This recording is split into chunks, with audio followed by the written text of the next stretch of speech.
আল্লাহ পাক রব্বুল আলামিন কোরআনে কারীমের ভিতরে বলছেন, ইন্নাহু লাকুরআনুন কারীম, নিশ্চয় এটা হলো সম্মানিত কোরআন।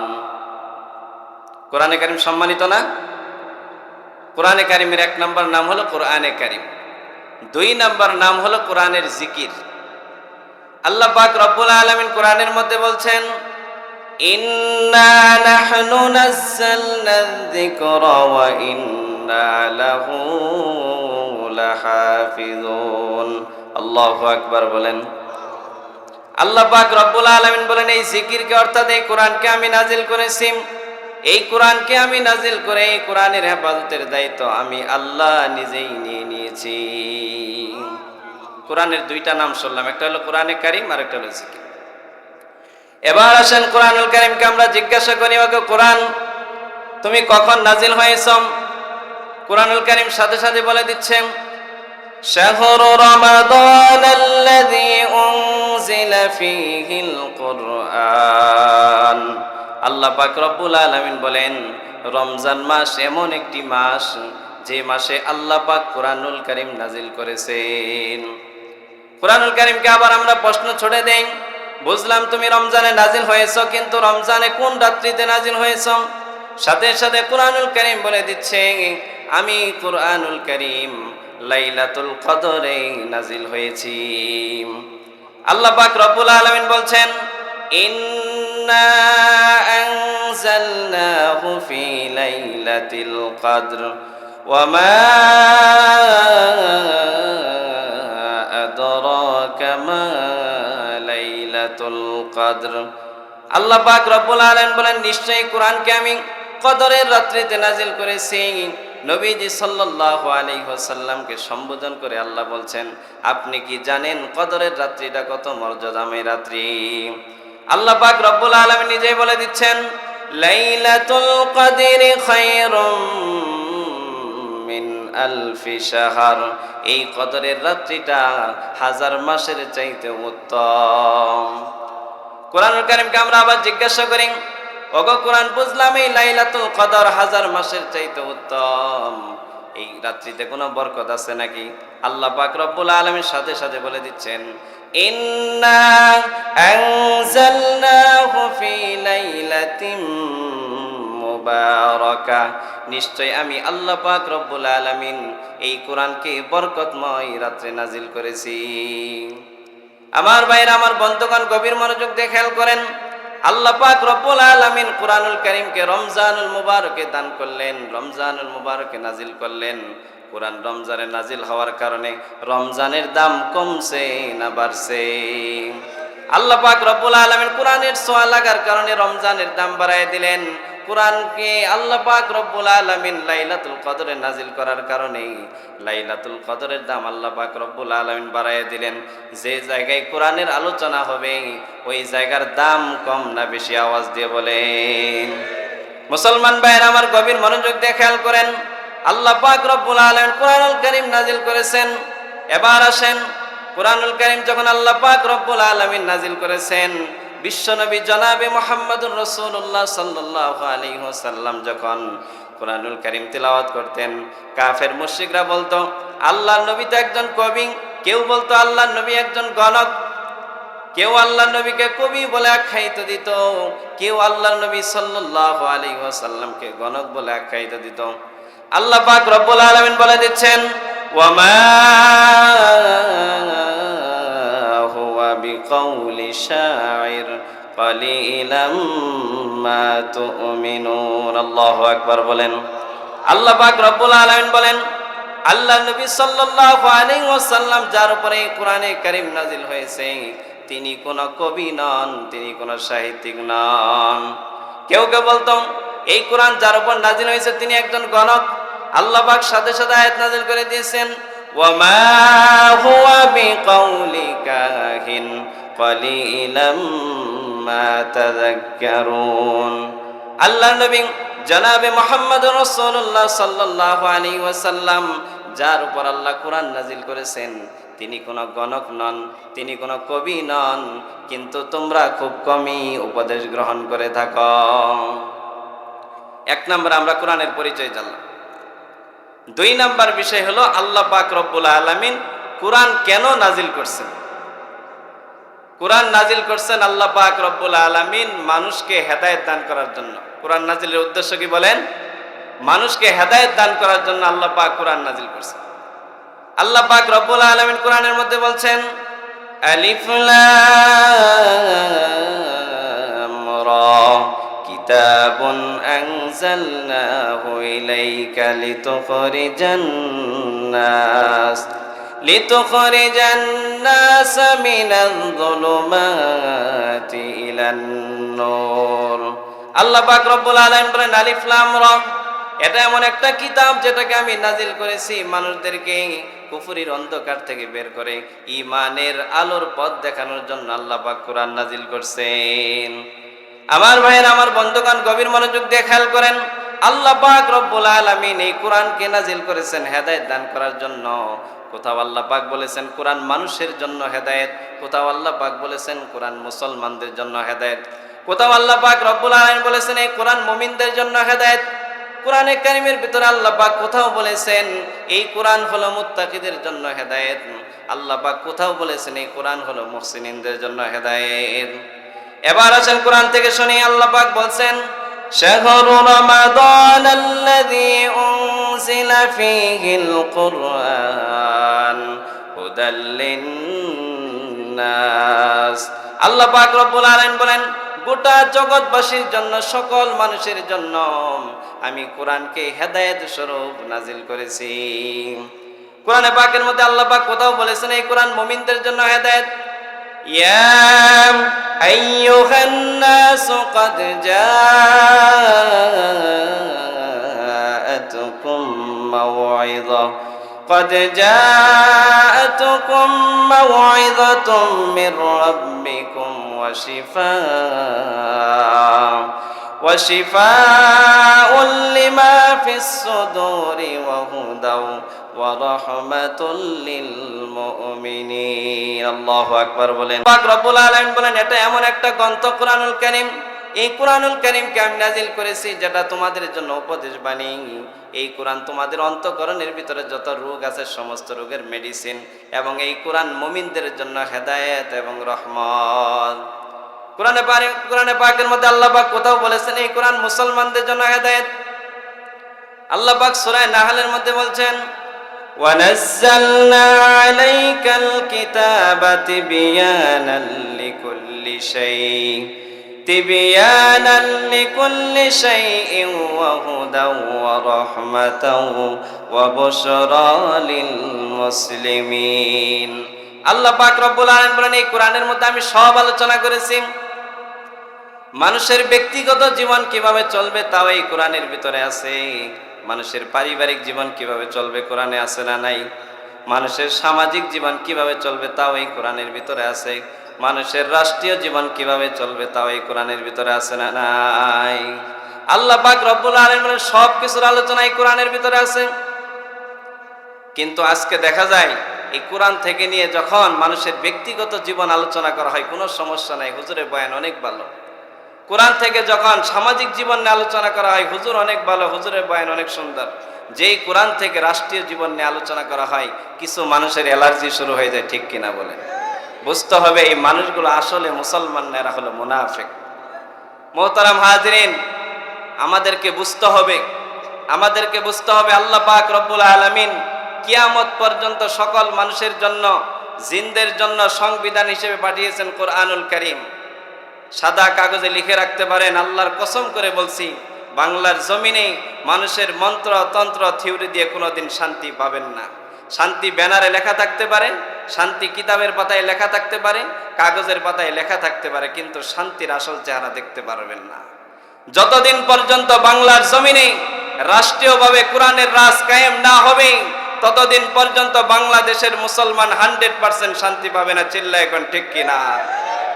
এই জন্য মুহতারাম হাজিরিন, যারা ইসলামের উত্থানকে সহ্য করতে পারে না, মুসলমানদের উত্থানকে সহ্য করতে পারে না, উলামায়ে কেরামের উত্থানকে সহ্য করতে পারে না, বুঝতে হবে এরা মুসলমান নামী মুনাফিক। চিল্লায় এখন ঠিক কিনা? এই জন্য কোরআনে পাকের মধ্যে আল্লাহ পাক সব আলোচনা করছেন। এই মাহফিলে কোরআন থেকে যেমন নিয়ে মানুষের ব্যক্তিগত জীবন আলোচনা হবে, কোরআন থেকে যেমন সামাজিক জীবন আলোচনা হবে, কোরআন থেকে যেমন সাংসারিক জীবন নিয়ে আলোচনা হবে, এই কোরআন থেকে রাষ্ট্রীয় জীবন নিয়ে যখন আলোচনা হবে, তখন যদি কিছু মানুষ বাধা দেয়, বুঝতে হবে মানুষগুলোর অ্যালার্জি চুলকানি, এরা হলো মুনাফিক, ঠিক কিনা বলে। সব জীবনে নিয়ে আলোচনা করতে হবে কোরআন থেকে। আল্লাহ পাক সবাইকে বোঝার তৌফিক দান করেন। তো আল্লাহ পাক রব্বুল আলামিন বলছেন, এই কোরআনকে আমি আল্লাহ পাক রব্বুল আলামিন মুসলমানদের জন্য হেদায়েত করে পাঠিয়েছি। ওয়া হুদাও ওয়া রাহমাতাও ওয়া বুশরা লিল মুসলিমিন। এই কোরআনকে আমি আল্লাহ পাক রব্বুল আলামিন মুসলমানদের জন্য হেদায়েত, রহমত এবং সুসংবাদ হিসেবে নাজিল করেছি। আল্লাহ পাক রব্বুল আলামিন সূরা লুকমানের ভিতরে বলছেন, দুনিয়ার ভিতরে যারা ভালো ভালো কাজ করবে, আল্লাহ পাক রব্বুল আলামিন কোরআন দিয়ে তাদেরকে হেদায়েতের মালা পরিধান করাবেন। আল্লাহ পাক রব্বুল আলামিন বলছেন, আলিফ লাম মিম তিলকা আয়াতুল কিতাবিল হাকীম হুদাও ওয়া রাহমাতুল লিল মুহসিনিন। আল্লাহু আকবার বলেন। আল্লাহ পাক রব্বুল আলামিন বলেন, আলিফ লাম মিম, এটা হলো বিজ্ঞানময় কোরআনের আয়াত। এই কোরআনকে আমি আল্লাহ পাক রব্বুল আলামিন হেদায়েত এবং রহমত স্বরূপ পাঠিয়েছি, নাজিল করেছি মুহসিনিনদের জন্য। সূরা বাকারার শুরুতে আল্লাহ পাক বলেছেন, আলিফ লাম মিম যালিকাল কিতাবু লা রাইবা ফীহি হুদাল লিল মুত্তাকিন। আল্লাহু আকবার বলেন। আল্লাহ পাক রব্বুল আলামিন বলেন, এই কোরআন এমন একটা গ্রন্থ যার মধ্যে কোনো সন্দেহ নাই, সন্দেহের লেশ মাত্র নাই। এই কোরআন যারা পড়বে, যারা আল্লাহকে ভয় করবে, আল্লাহর ভয় নিয়ে যারা এই কোরআনের ছোঁয়া জীবনে লাগাবে, আল্লাহ পাক রব্বুল আলামিন তাদেরকে হেদায়েতের মালা পরিধান করাবেন। আলোচনার 2 নাম্বার পয়েন্ট স্পষ্ট হয়ে গেল। আল্লাহ পাক আমাদেরকে হেদায়েত দান করার জন্য কোরআন নাজিল করছে। কোরআন যে আমাদের জন্য হেদায়েত, এটা বোঝানোর জন্য একটা ঘটনা আপনাদেরকে শোনাব। আমাদের বাংলাদেশে একজন সরকার ছিল, নাম শুনছেন এরশাদ সরকার, চিনেন তাকে? এরশাদ সরকারের আমলে আমেরিকাতে একটি জাতীয় কনফারেন্স অনুষ্ঠিত হয়। এই কনফারেন্সের ভিতরে সমস্ত ধর্মের ধর্মগুরুদেরকে আমন্ত্রণ করা হয়, দাওয়াত দেওয়া হয়। কি বিষয়? প্রত্যেক ধর্মগুরু তাদের নিজ নিজ ভাষায় তাদের ধর্মগ্রন্থ তেলাওয়াত করে শোনাবে। প্রতিযোগিতার বিষয় ছিল কে তাদের ধর্মগ্রন্থ তেলাওয়াত করে মানুষের অন্তরে সবচেয়ে বেশি প্রভাব প্রতিক্রিয়া সৃষ্টি করতে পারে। হিন্দুদের পক্ষ থেকে তাদের ধর্মগ্রন্থ, তাদের ধর্মগুরু তেলাওয়াত করলো। বৌদ্ধদের পক্ষ থেকে তাদের ধর্মগুরু তেলাওয়াত করলো। খ্রিস্টানদের পক্ষ থেকে তেলাওয়াত করলো। সমস্ত ধর্মের অনুসারীদের পক্ষ থেকে তাদের ধর্মগুরুরা তেলাওয়াত করলো। মুসলমানদের পক্ষ থেকে আমন্ত্রণ করা হয়েছিল কারি আব্দুল বাসেত রহমতুল্লাহ আলাইহি। আল্লাহু আকবার বলেন। আল্লাহ পাক রব্বুল আলামিন যাকে অত্যন্ত সুন্দর সুমধুর সুর দিয়েছিলেন, কারি আব্দুল বাসেত রহমতুল্লাহ আলাইহি সময় মাত্র 10 মিনিট। কয় মিনিট সময় বলেন? কারি সাহেবদের দেখবেন একটা ভাব থাকে, টুপি ঠিক করেন, মাথা ঠিক করেন, কত কিছু ঠিক করেন। তো কারি আব্দুল বাসেত রহমতুল্লাহ আলাইহি মুসলমানদের পক্ষ থেকে ওনাকে আমন্ত্রণ করা হলো। যেহেতু মুসলমানদের প্রতিনিধি হয়ে ওখানে গেছেন, কিছু মুসলমান ওই জায়গায় উপস্থিত ছিল। তো সময় মাত্র হলো 10 মিনিট। কয় মিনিট সময় বলেন? মাত্র 10 মিনিট সময়। এই 10 মিনিট সময়ের ভিতরে তেলাওয়াত শেষ করতে হবে। 10 মিনিটের মাথায় একজন দায়িত্বে নিযুক্ত আছেন, উনি লাল বাতি জ্বালাবেন। লাল বাতি জ্বালানোর পরে আর উনি তেলাওয়াত করতে পারবেন না, তেলাওয়াত অফ করতে হবে। তো কারি আব্দুল বাসেত রহমতুল্লাহি আলাইহি উনি তেলাওয়াতের জন্য প্রস্তুতি নিতেছেন। টুপি ঠিক করলেন, চলে গেল 1 মিনিট। 2 কানে হাত দিতে দিতে আরো চলে গেল 2 মিনিট। মুসলমানরা ভাবতেছে আজকে তো আমাদের নাক কাটা যাবে, আজকে তো আমাদের লজ্জা শরম কিছু থাকবে না, আজকে তো আমাদের নাক কাটাই যাবে, মুসলমানদের মান ইজ্জত সব আজকে ধূলিসাৎ হয়ে যাবে। কারণ কারি আব্দুল বাসেত তো এখনো তেলাওয়াতই শুরু করতেছেন। গভীর মনোযোগ দিয়ে শোনেন। কারি আব্দুল বাসেত রহমতুল্লাহ আলাইহি তেলাওয়াত আরম্ভ করলেন। 10 মিনিট নয়, 20 মিনিট নয়, 30 মিনিট নয়, 40 মিনিট নয়, দীর্ঘ 2 ঘন্টা কারি আব্দুল বাসেত তেলাওয়াত করলেন। আমার ভাইয়ের, আমার বন্ধুগণ, গভীর মনোযোগ দিয়ে খেয়াল করেন। ওই কনফারেন্সের ভিতরে 80 জন খ্রিস্টান উপবিষ্ট ছিল। 80 জন খ্রিস্টান বলল, ওগো কারি আব্দুল বাসেত, তুমি আজকে আমাদের কি তেলাওয়াত করে শোনালে? হিন্দুদের ধর্মগ্রন্থ শুনলাম, কিন্তু আমাদের মনে কোনো প্রভাব ফেলে নাই। বুদ্ধদের ধর্মগ্রন্থের তেলাওয়াত শুনলাম, কিন্তু আমাদের অন্তরে কোনো প্রভাব ফেলে নাই। কিন্তু তোমার আমার গ্রন্থ, তুমি যে গ্রন্থ আমাকে তেলাওয়াত করে শোনালে, আমাদেরকে তো তুমি পাগল পারা করে দিয়েছ, মুগ্ধ করে দিয়েছ। এটা তো আমাদের অন্তঃকরণে প্রবেশ করেছে। এটা মানুষের বানানো কালাম হতে পারে না, এটা হলো বিশ্ব জগতের পালনকর্তা আল্লাহ পাক রব্বুল আলামিনের কালাম। আমার ভাইরা, আমার বন্ধুগণ, গভীর মনোযোগ দিয়ে খেয়াল করেন। ওই কনফারেন্সের ভিতরে 80 জন খ্রিস্টান ছিল। 80 জন খ্রিস্টান সাথে সাথে কালেমা পড়ে মুসলমান হয়ে গেল। চিল্লাই কোন সুবহানাল্লাহ।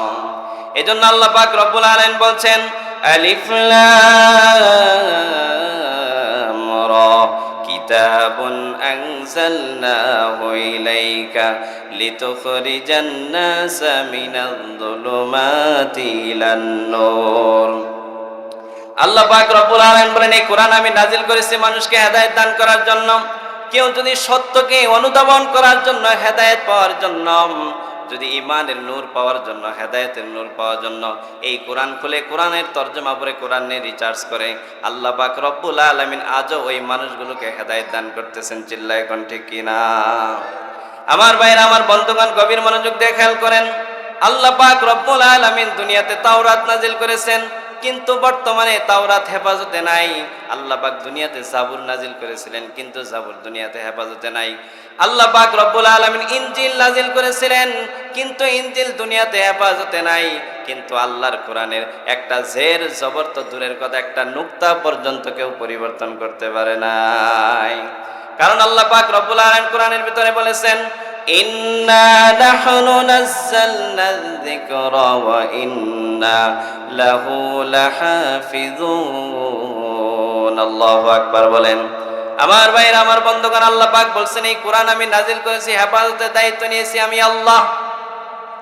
তাতারীদের ইতিহাস পড়ে দেখেন, দুনিয়া থেকে ইসলামকে উৎখাত করে দেওয়ার জন্য কোরআনের এমন কোন পাণ্ডুলিপি ছিল না যেটাকে তারা পোড়াই নাই, জ্বালাই নাই। তাফসিরের এমন কোন কিতাব ছিল না যেটাকে তারা জ্বালাই নাই। মাসলার এমন কোন কিতাব ছিল না যেটাকে তারা পোড়াই নাই, জ্বালাই নাই। ফতোয়ার এমন কোন কিতাব ছিল না যেটাকে তারা পোড়াই নাই। ইতিহাসের এমন কোন কিতাব ছিল না যেটাকে তারা পোড়াই নাই, জ্বালাই নাই। কোরআনের হাফেজদেরকে তারা মেরে ফেলেছে, কিন্তু আল্লাহর জমিন থেকে আল্লাহর কোরআনকে বিদায় করতে পারে নাই।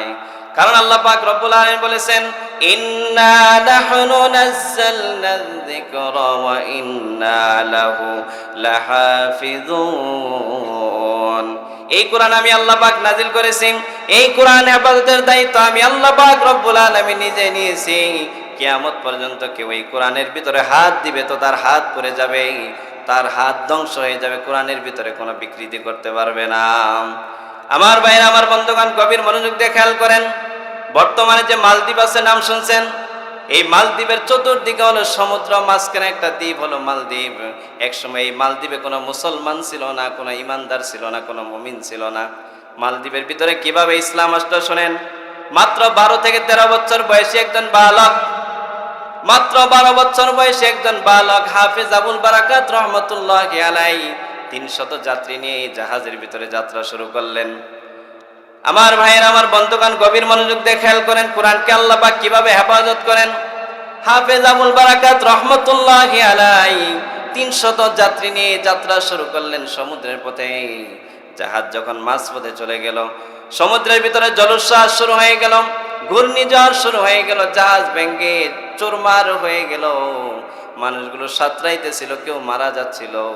এমন সময় হাফেজ আবুল বারাকাত আওয়াজ দিয়ে বলেন, চিল্লায় বলেন, ওগো আল্লাহ, তুমি তো কোরআনের ভিতরে বলেছো তুমি কোরআন হেফাজতের দায়িত্ব নিয়েছো। আমি হাফেজ আবুল বারাকাত, আমার সিনার ভিতরে আছে 30 পারা আল কোরআন। তোমার কথা যদি সত্য হয়ে থাকে, তুমি আমাকে অবশ্যই হেফাজত করবে। মুসলমান ভাইয়েরা, আমার গভীর মনোযোগ দিয়ে খেয়াল করেন।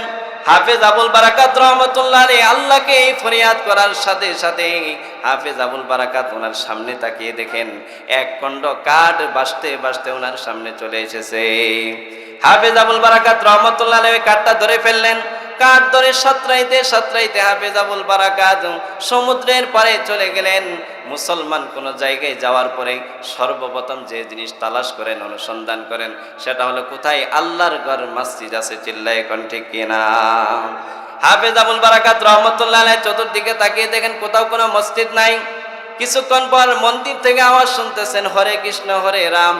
তিনি বুঝে ফেললেন মালদ্বীপে তো কোনো মুসলমান নাই, এটা তো কোনো মুসলমানের জায়গা নাম, এটা তো কোনো মুসলমানদের বাসভূমি নাম। হাফেজ আবুল বারাকাত রহমতুল্লাহ আলাইহি হাঁটি হাঁটি পা চলে গেলেন ওই মন্দিরের কাছে। মন্দিরের কাছে যাওয়ার পরে এক বৃদ্ধর সাথে দেখা হলো। নিজের পরিচয়কে গোপন না করে প্রকাশ করে দিলেন। ওই বৃদ্ধ জিজ্ঞাসা করলেন তুমি কোত্থেকে আসছো, তোমার পরিচয় কি? হাফেজ আবুল বারাকাত রহমতুল্লাহ আলাইহি সাথে সাথে বললেন আমার নাম হলো আবুল বারাকাত, আমার সিনার ভিতরে আছে 30 পারা আল কোরআন, চিল্লায় কোন আল্লাহু আকবার। আমার ভাইরা আমার বন্ধুগণ গভীর মনোযোগ দিয়ে খেয়াল করেন। হাফেজ আবুল বারাকাত রহমতুল্লাহ আলাইহি এই কথা বলার সাথে সাথে ওই বৃদ্ধ বাবা বলতেছে বাবা শোনো, মালদ্বীপে কোনো মুসলমান নাই, মালদ্বীপের সরকার হলো বেঈমান কাফের। যদি তোমার পরিচয় জানতে পারে যেখানে একজন মুসলমান এসেছে, কোরআনের হাফেজ এসেছে, তোমাকে তো জীবনে মেরে ফেলবে। বাবা তুমি তোমার পরিচয় গোপন করে চলবে, তুমি কোথাও তোমার পরিচয় প্রকাশ করবে না। হাফেজ আবুল বারাকাত রহমতুল্লাহ আলাইহি বলেন তাহলে চাচা আমি এখন কোথায় যাব? ওই মুরব্বী দেখিয়ে দিলেন ওই যে দেখো একটা বুড়ির বাড়ি দেখা যাচ্ছে, তুমি ওই বাড়িতে যাও, ওই বাড়িতে গিয়ে বুড়িমার কাছে আশ্রয় প্রার্থনা করবে, ওই বুড়িমা তোমার জন্য থাকা খাওয়ার ব্যবস্থা করে দিবে। হাফেজ আবুল বারাকাত রহমতুল্লাহ আলাইহি হাঁটি হাঁটি বা চলতে থাকলেন।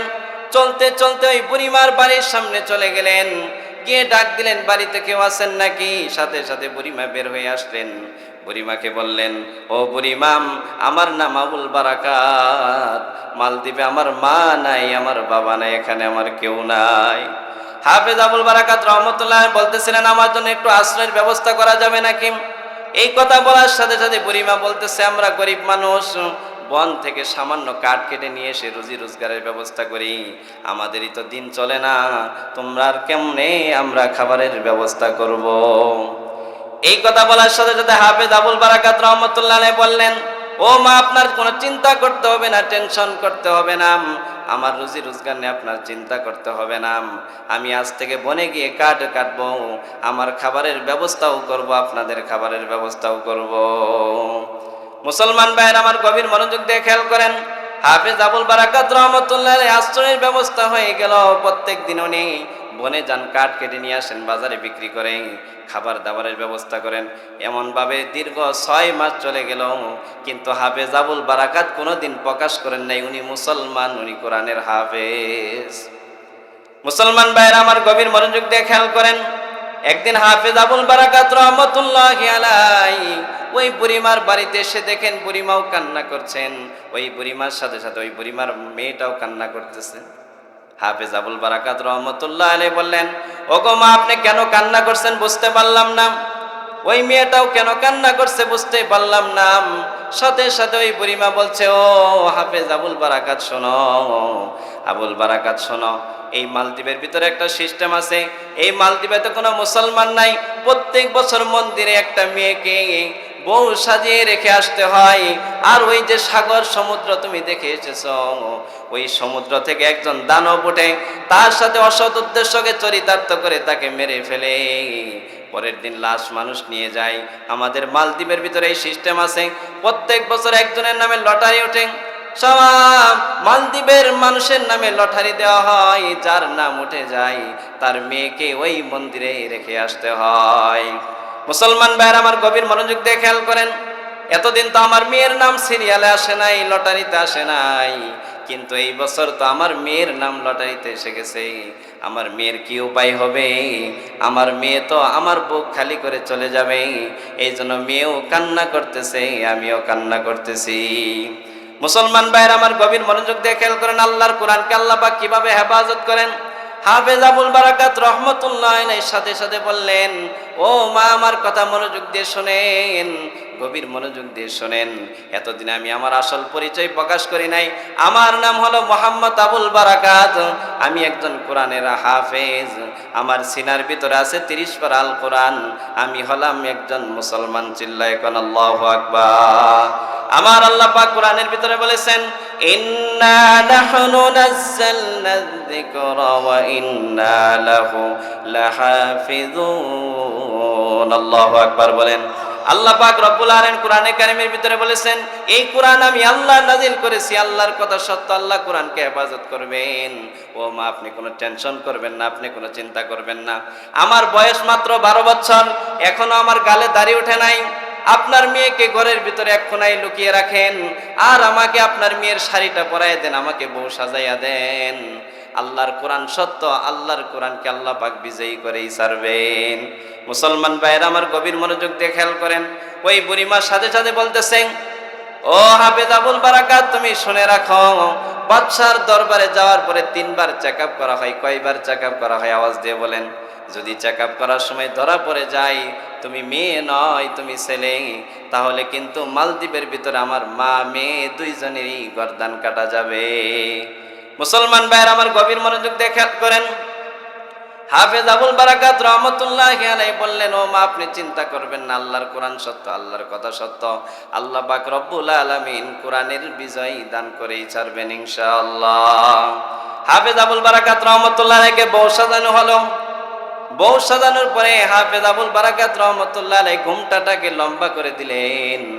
বাদশার লোকজন যখন নিতে আসলো, বাদশার লোকজন একজন আরেকজনকে বলতেছিল, জীবনে তো অনেক মেয়েকে ওই মন্দিরে নিয়ে গিয়েছি, এরকম লজ্জাবতী কোনো মেয়ে তো জীবনে দেখি নাই। অনেক মেয়েকে নিয়ে যাই ওই মন্দিরে, নিয়ে যাওয়ার সময় গাড়িতে উঠতে চায় না, কান্নাকাটি করে, রোনাজারি করে, কিন্তু এরকম লজ্জাবতী মেয়ে তো জীবনে কোনোদিন দেখি নাই। হাফেজ আবুল বারাকাত রহমতুল্লাহ আলাইহি আস্তে আস্তে হাঁটতেছেন, গাড়িতে ওঠানো হচ্ছে, কিন্তু হাফেজ আবুল বারাকাত রহমতুল্লাহ আলাইহি কোনো কান্না করেন না, রোনাজারি করেন না, কারণ ওনার বিশ্বাস কার উপরে? আওয়াজ দিয়ে বলেন, আরো জোরে বলেন, কার উপরে বিশ্বাস রাখে? আল্লাহ। মারে কে? মারে আল্লাহ। আরো জোরে বলতে হবে। হাফেজ আবুল বারাকাত রহমতুল্লাহি আলাইহি গাড়িতে উঠিয়ে নিয়ে যাওয়া হলো, হাঁটি হাঁটি পা বাদশার দরবারে চলে গেল। অনেক লম্বা ঘটনা, সংক্ষিপ্তভাবে বলে দিচ্ছি। হাফেজ আবুল বারাকাত রহমতুল্লাহ আলাইহিকে বউ সাজিয়ে যখন বাদশার দরবারে নিয়ে যাওয়া হলো, বাদশা রাজ সিংহাসনে বসে আছেন।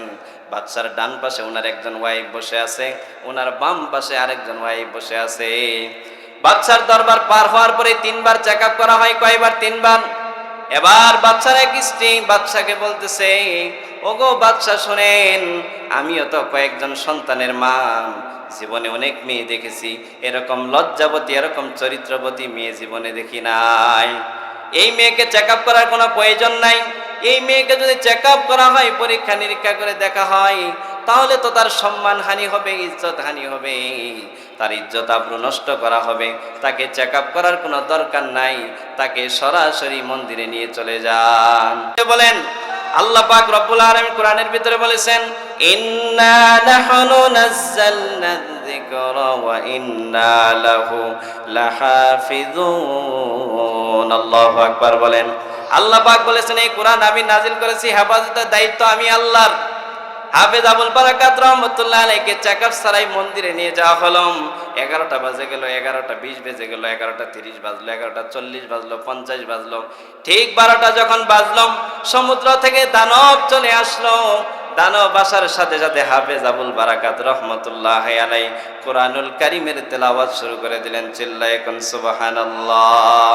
হাফেজ আবুল বারাকাত রহমতুল্লাহ আলাইহি যখন তেলাওয়াত শুরু করে দিলেন, ওই দানব বলতেছে, তুমি কে? হাফেজ আবুল বারাকাত রহমতুল্লাহ আলাইহি বলতেছেন, আমার নাম মোহাম্মদ আবুল বারাকাত, আমার সিনার ভিতরে আছে 30 পারা আল কোরআন। হাফেজ আবুল বারাকাত রহমতুল্লাহ আলাইহি কোরআনুল কারীমে তিলাওয়াত করতে করতে ওই দানব পুরে একদম শেষ হয়ে গেল, ছাই হয়ে গেল। আল্লাহ পাক রব্বুল আলামিন কোরআনের বিজয় দান করলেন। আওয়াজ দিয়ে বলতে হবে আল্লাহু আকবার। মুসলমান ভাইরা আমার গভীর মনোযোগ দিয়ে খেয়াল করেন। ওইদিকে বুড়িমা এবং তার মেয়ে গোসল করে আগেই রেডি হয়ে আছে। আজকে দেখবো যদি হাফেজ আবুল বারাকাতের কোরআন সত্য হয়, হাফেজ আবুল বারাকাত যদি বিজয়ী হয়, মালদ্বীপের ভিতরে সর্বপ্রথম আমরা কালিমা পড়ে মুসলমান হয়ে যাব। পরের দিন সকালবেলা অনেক লম্বা ঘটনা, সংক্ষিপ্তভাবে বলে দিচ্ছি। হাফেজ আবুল বারাকাত রহমতুল্লাহি আলাইহিকে যখন বাদশার দরবারে নিয়ে আসা হলো। বাদশাকে পুরা ঘটনা খুলে বলল।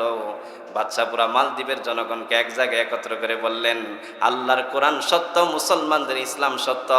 ও মালদ্বীপের জনগণ, তোমরা এখনই হাফেজ আবুল বারাকাতের হাতে কালিমা পড়ে মুসলমান হয়ে যাও। সবাই সাথে সাথে কালিমা পড়ে মুসলমান হয়ে গেল।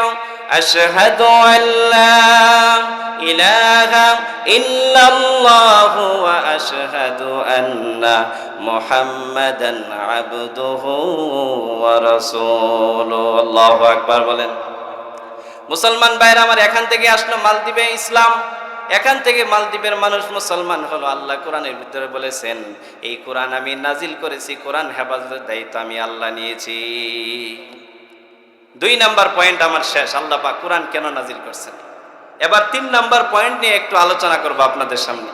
আমি বলেছিলাম যে কোরআন অনুযায়ী যদি আমরা আমল করি তাহলে আমাদের কি লাভ হবে, আমাদের কি ফায়দাটা হবে। শুনতে রাজি আছেন তো ইনশাআল্লাহ? আমার ভাইয়ের, আমার বন্ধুগণ, আল্লাহ পাক রব্বুল আলামিন কোরআনের ভিতরে বলছেন, ওয়া ইযা কুরিয়াল কুরআনু ফাসতামিউ লাহু ওয়া আনসিতু লাআল্লাকুম তুরহামুন। আল্লাহু আকবার বলেন। আল্লাহ পাক রব্বুল আলামিন কোরআনের ভিতরে বলতেছেন, যখন কোরআনের তেলাওয়াত তোমাদের সামনে করা হয়, কোরআন তেলাওয়াত যখন তোমাদের সামনে করা হয়, গভীর মনোযোগ দিয়ে তেলাওয়াত শুনবে, কান পেতে শুনবে, কারণ কোরআন তেলাওয়াতের সময় আল্লাহর পক্ষ থেকে রহমত অবতীর্ণ হয়। মুসলমান ভাইরা আমার, গভীর মনোযোগ দিয়ে খেয়াল করেন। কোরআন তেলাওয়াত, কোরআন অনুযায়ী আমল করলে 1 নাম্বার লাভ, আল্লাহ রহমত দিবেন। কি দিবেন বলেন? কোরআনের 1 নাম্বার প্রভাব হলো, যে করে কোরআন তেলাওয়াত হবে, যে প্রতিষ্ঠানে কোরআনের তেলাওয়াত হবে, যে ব্যক্তি কোরআন তেলাওয়াত করবে, আল্লাহ পাক তার জীবনটাকে রহমত দিয়ে ভরে দিবেন। সুনানে তিরমিজি শরীফের হাদিস, তিরমিজি শরীফের ভিতরে ঘটনা এসেছে, আল্লাহর নবীর প্রিয় সাহাবী হযরতে উসাইদ ইবনে খুদাইর রাদিয়াল্লাহু তাআলা আনহু কোরআনুল কারীম তেলাওয়াত করতেছিলেন। সূরাটা হলো সূরাতুল বাকারা। সূরাটার নাম বলেন? কোরআনুল কারীমের ভিতরে সবচেয়ে বড় সূরা হলো সূরা বাকারা।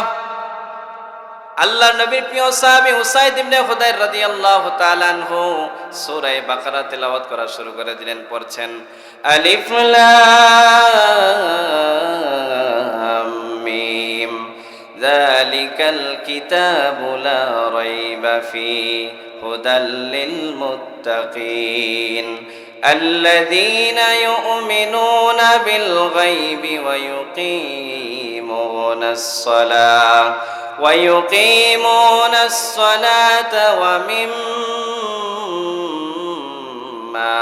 رزقناهم ينفقون والذين يؤمنون بما أنزل إليك وما أنزل من قبلك وبالآخرة هم يوقنون। আল্লাহু আকবার বলেন।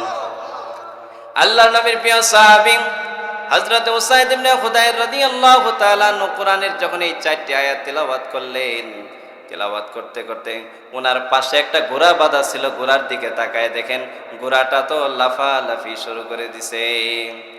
ওই ঘোড়ার পাশে ওনার ছেলে ইয়াহইয়া ঘুমন্ত অবস্থায় ছিল। হযরত উসাইদ ইবনে খুদাইর রাদিয়াল্লাহু তাআলা আশঙ্কা করলেন, এভাবে যদি তেলাওয়াত চলতে থাকে, না জানি ঘোড়াটা আমার ছেলের কি ক্ষতি করতে পারে, না জানি কি ক্ষতি করে ফেলে, ছেলেটাকে লাথি মারতে পারে, ছেলেটা মারা যাইতে পারে। এই জন্য সাথে সাথে উসাইদ ইবনে খুদাইর তেলাওয়াতটাকে বন্ধ করে দিলেন।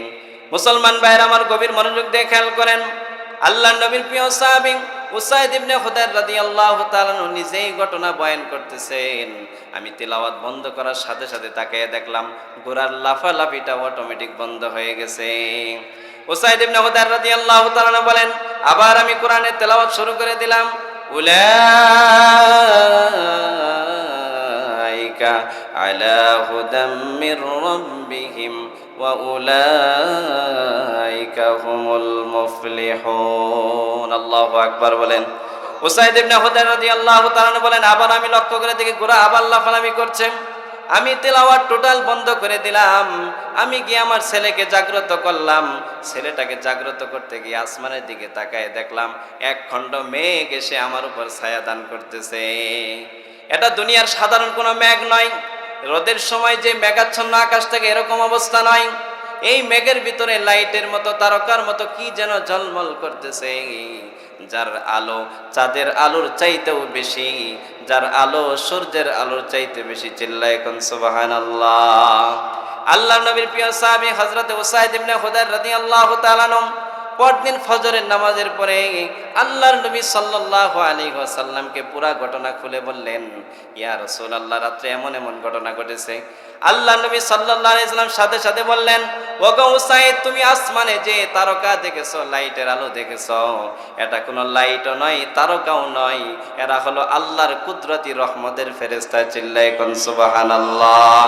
তিলকাল মালায়েকাতু দানাত লিসাউতিকা ইয়া উসাইদ, এরা হলো আল্লাহ পাক রব্বুল আলামিনের রহমতের ফেরেশতা, তোমার তেলাওয়াত শ্রবণ করার জন্য প্রথম আসমানে এসেছিল। মুসলমান ভাইয়ের আমার, গভীর মনোযোগ দিয়ে খেয়াল করেন, যেখানে কোরআনের মাদ্রাসা থাকবে, যেখানে কোরআন পড়নেওয়ালা থাকবে, কোরআনের পাঠক থাকবে, কোরআনের শিক্ষক থাকবে, ওই জায়গায় রহমত বর্ষণ করবেন কে? আরো জোরে বলেন কে? এজন্য মুসলমান ভাইয়েরা আমার, গভীর মনোযোগ দিয়ে খেয়াল করেন, আল্লাহ পাক রব্বুল আলামিন তাওরাত নাজিল করেছেন, তাওরাতের হেফাজত হয় নাই। ওই যে বাদশা বখতে নাসার যখন ওই বাইতুল মুকাদ্দাসের উপর হামলা করেছিল, ওই সময় 40,000 কোরআন, ওই সময় 40,000 তাওরাতের হাফেজ ছিল। কয় হাজার? আওয়াজ দিয়ে বলেন। 40,000 তাওরাতের হাফেজ ছিল। এরপরে বর্তমানে তাওরাত হেফাজতে নাই, তাওরাত সংরক্ষিত নাই, কারণ আল্লাহ পাক তাওরাতে হেফাজতের দায়িত্ব নেন নাই। আল্লাহ নবী উজাইর আলাইহিস সালাম, আল্লাহ পাক রব্বুল আলামিন তাকে 100 বছর মৃত অবস্থায় রাখলেন। কোন অবস্থায় রাখলেন বলেন? আল্লাহ পাক রব্বুল আলামিন উজাইর আলাইহিস সালামকে 100 বছর মৃত অবস্থায় রাখার পরে জীবিত করলেন। উজাইর আলাইহিস সালাম ওনার এলাকায় আসলেন। এলাকায় আসার পরে ওনার বাড়িটা তো উনি চিনবেন, বাড়িটা চিনে ফেললেন। কিন্তু যেহেতু দীর্ঘ 100 বছর গ্যাপ হয়ে গেছে, এই জন্য এক বুড়িমাকে জিজ্ঞাসা করলেন, ও বুড়িমা, এই বাড়িটা কি আল্লাহর নবী উজাইরের বাড়ি নাকি? ওই বুড়িমাটা ছিল অন্ধ, ওই বুড়িমাটা ছিল পঙ্গু, দাঁড়াইতে পারতেছিল না। ওই বুড়িমা ওনার কথা শোনার সাথে সাথে বলতেছে, হ্যাঁ, এটাই আল্লাহর নবী উজাইর আলাইহিস সালামের বাড়ি। মুসলমান ভাইয়ের আমার, গভীর মনোযোগ দিয়ে খেয়াল করেন, ওই বুড়ি এই কথা বলার পরে কান্না শুরু করে দিল, বলল, আল্লাহর নবী উজাইর কোথায়? আজকে উজাইরের তো কোনো আলোচনা জমিনে নাই। সাথে সাথে উজাইর আলাইহিস সালাম বললেন, আমি তো আল্লাহর নবী উজাইর, আল্লাহ পাক রব্বুল আলামিন আমাকে 100 বছর মৃত রেখেছিলেন, 100 বছর পর জীবিত করেছেন।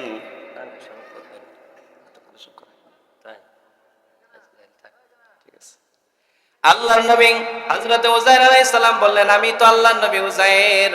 সাথে সাথে ওই বুড়িমা বলতেছে, তাহলে শোনো, তুমি যদি সত্যিকার অর্থে আল্লাহর নবী উজাইর হয়ে থাকো, তাহলে তো উজাইর আলাইহিস সালাম মুস্তাজাবুদ দাওয়া ছিলেন, আল্লাহর কাছে যা দোয়া করতেন আল্লাহ কবুল করে নিতেন। তাহলে তুমি আমার জন্য একটু দোয়া করো, আল্লাহ যেন আমার চোখ দুইটা আবার ফেরত দেন, আমার চোখ দুইটা যেন আল্লাহ ভালো করে দেন। আল্লাহর নবী উজাইর আলাইহিস সালাম সাথে সাথে ওই বুড়িমার জন্য দোয়া করে দুইটা হাত চোখের উপর বুলিয়ে দিলেন। সাথে সাথে ওই বুড়িমার চোখ দুইটা আগের মতো ভালো হয়ে গেল। মুসলমান ভাইয়ের আমার, গভীর মনোযোগ দিয়ে খেয়াল করেন, আল্লাহর নবী উজাইর আলাইহিস সালাম ওই বুড়িমাকে বললেন, কুমি বিইজনিল্লাহ, আল্লাহর হুকুমে তুমি দাঁড়ায় যাও।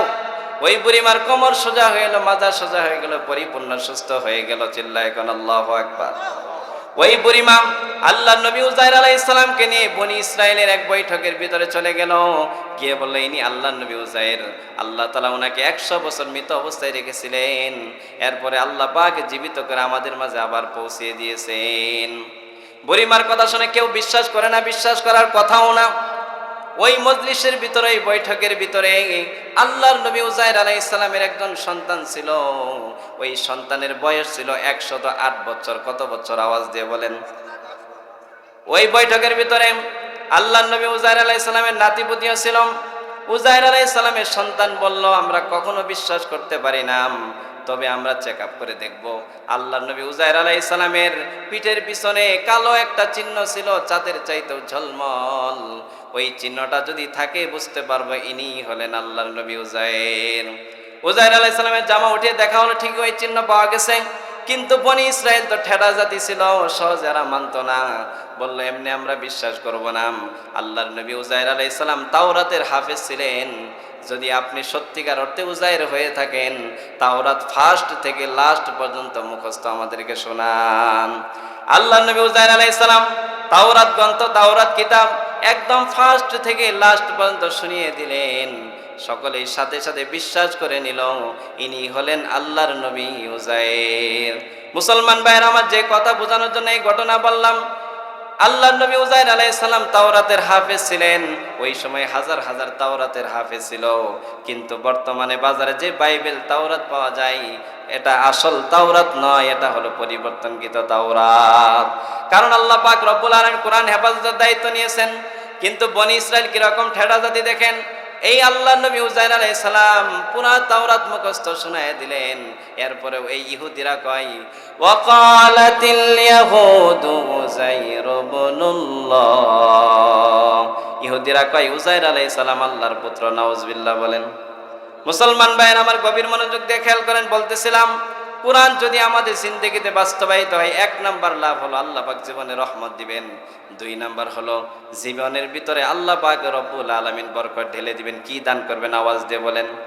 আল্লাহ পাক রব্বুল আলামিন কোরআনের ভিতরে বলেন ওয়া হাযা কিতাবুন আনজালনাহু মুবারাকুন ফাত্তাবিউ। আল্লাহু আকবার বলেন। আল্লাহ পাক রব্বুল আলামিন বলেন এটা এমন একটা কিতাব